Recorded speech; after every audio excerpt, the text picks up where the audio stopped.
Right Telangana సచివాలయ ఉద్యోగ సంఘాల అధ్యక్షుడిగా గిరి శ్రీనివాస్ రెడ్డి ఎన్నికయ్యారు. దీంతో సచివాలయం వద్ద ఉద్యోగుల సంబరాలు మిన్నంటాయి. గతంలో ఉన్న ఉద్యోగ సంఘాల నాయకులు నియంతలుగా వ్యవహరించారని ఆరోపించారు. ఇటు ఉద్యోగుల సమస్యలపై ఎన్నడూ మాట్లాడలేదని ఆవేదన వ్యక్తం చేశారు. అయితే తమ విజయంతో ప్రజాస్వామ్యం గెలిచిందని అన్నారు.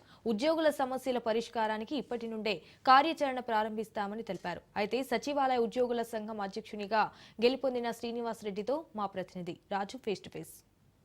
శ్రీనివాస్ రెడ్డి విజయం సాధించినట్టుగా కూడా తెలుస్తా ఉంది. దీనికి సంబంధించి ఉద్యోగ సంఘాలు అయితే ఇప్పటికే ఇక్కడ ఆనందోత్సవాల్లో మునిగి తేలుతా ఉన్నారు, సెలబ్రేషన్ చేసుకుంటా ఉన్నారు. శ్రీనివాస్ రెడ్డితో మాట్లాడే ప్రయత్నం చేద్దాం. సార్ చెప్పండి, మీరు ఎన్ని ఓట్ల మెజారిటీతో గెలుపొందడం జరిగింది? 1059 ఓట్లు పోలైనవి. దాంట్లో సగం ఓట్లు మేము సాధించినాము, 521 ఓట్లు సాధించినాము.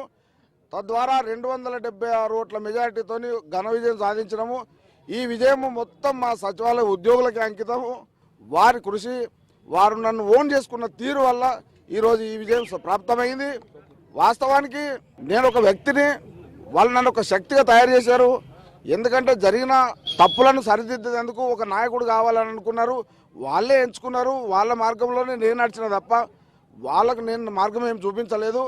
కానీ రేపటి రోజులలో వాళ్ళు ఏదైతే ఆశలతోని ఆశయాలతోని నన్ను గెలిపించారో, నా టీంను గెలిపించారో వాళ్ళందరికీ నా హృదయపూర్వకంగా నమస్కారాలు తెలియజేసుకుంటూ, మీ ముందున్న ఇప్పుడు ప్రధానంగా ఏం లక్ష్యాలు ఉన్నాయి? మీ ప్రధాన లక్ష్యాలు ఏంటి? ప్రధాన లక్ష్యం మొట్టమొదటిది నెరవేరింది.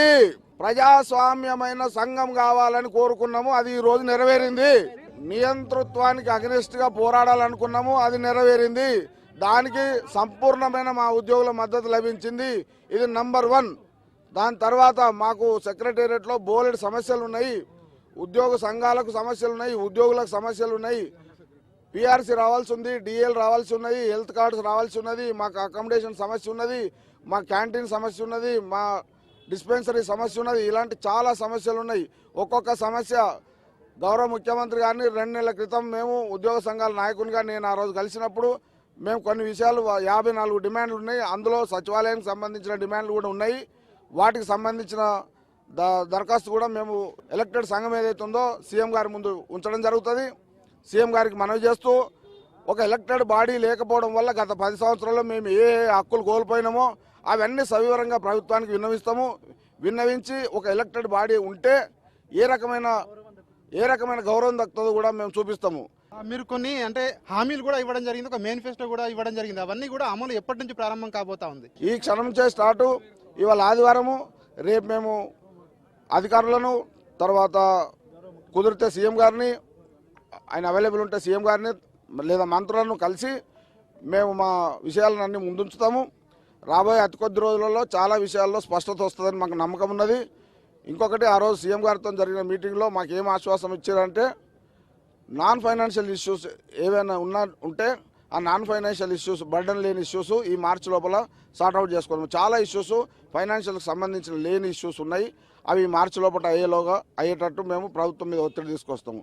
అదేవిధంగా ఫైనాన్షియల్ బర్డన్కి సంబంధించిన ఏ ఇష్యూ ఉన్నా కానీ మార్చి తర్వాత బడ్జెట్లో వాటికి సంబంధించిన బడ్జెట్ పొందుపరిచి వాటిని కూడా మేము సాధించుకునే విధంగా పిఆర్సీ కావచ్చు, డిఎల్ కావచ్చు, ఇంకా చాలా ఇష్యూస్ ఉన్నాయి. అవన్నీ సాధించుకునే విధంగా ప్రభుత్వం మీద తప్పకుండా మేము ప్రభుత్వం మీద ఒత్తిడి తీసుకొస్తాము, ప్రభుత్వంతో చర్చిస్తాము. ప్రభుత్వం మీద నిరంతరంగా మా యొక్క వినతులు పోతూనే ఉంటుంటాయి. తద్వారా మేము అన్ని సాధించుకుంటాము. మనతో మాట్లాడేందుకు జనరల్ సెక్రటరీగా గెలిచినటువంటి ప్రేమ్ గారు ఉన్నారు. ప్రేమ్ సార్ చెప్పండి, ఈ విజయం ఎట్లా చూస్తారు? ఇది మా యొక్క ఉద్యోగుల విజయంగా నేను భావిస్తున్నాను.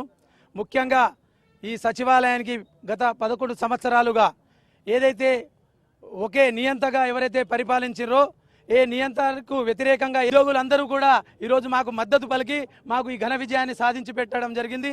ఈ ఘన విజయాన్ని మా యొక్క ఉద్యోగులకే అంకితం చేయడం జరుగుతుంది.